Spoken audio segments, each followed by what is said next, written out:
Salut, mardi 18 novembre 2024.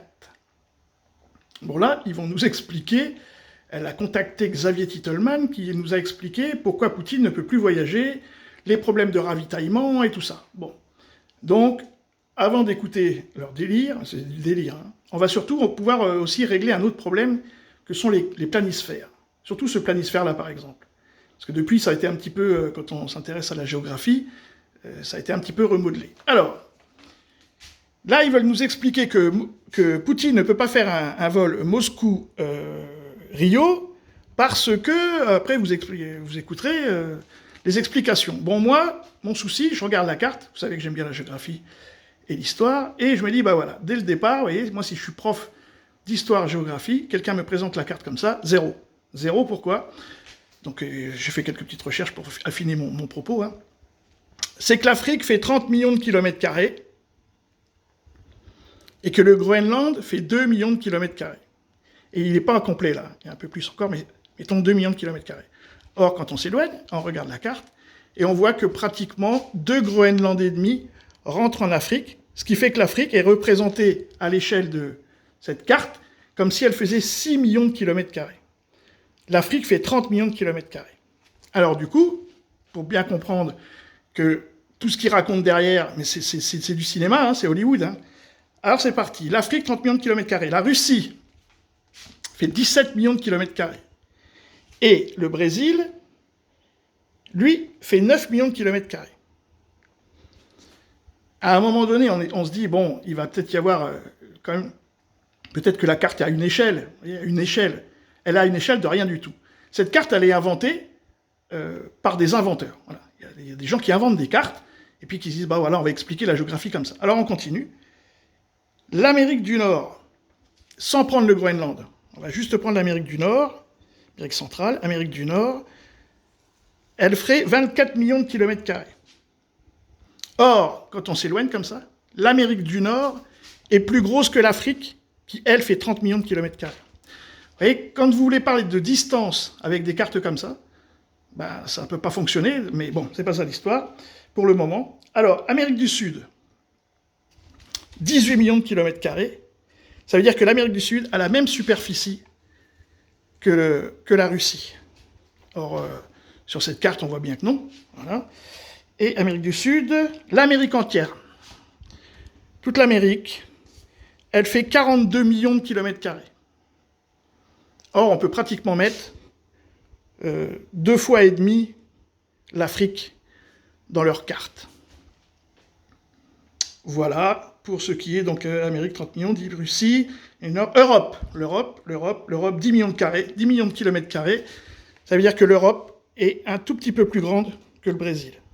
Quand on regarde les distances, après on comprend mieux, l'immensité et la petitesse de l'Europe. Hein.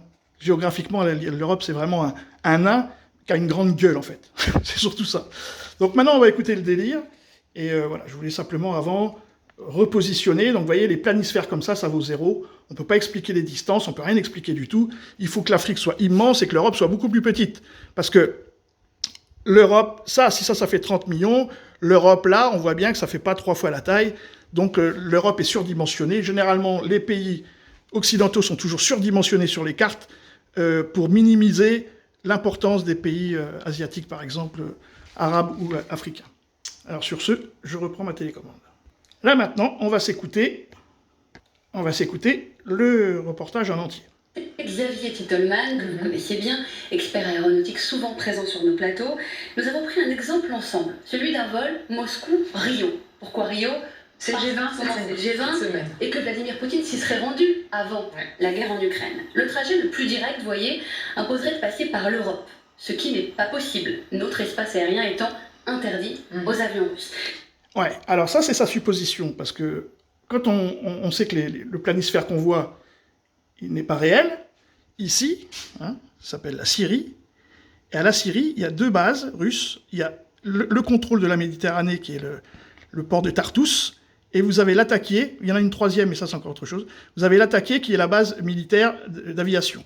Donc déjà, moi si je suis russe, je fais Moscou, Syrie à l'Attaqué. Voilà, là si je dois faire un rechargement. Après, ici, il y a tous les BRICS, donc il peut aller en Afrique du Sud, il peut aller au Mali, hein, au Mali, Mali, ici, Algérie, Mali. Au Mali, il ne sera pas Mali, ici. Ça, c'est Niger. Mali, ici, parce qu'après, il y a le Sénégal. Il ne sera pas arrêté non plus. Hein. Et après, s'il doit faire un stop, vous voyez, ça, c'est la ligne la plus courte que pense l'Occident. Mais ce n'est pas la vraie.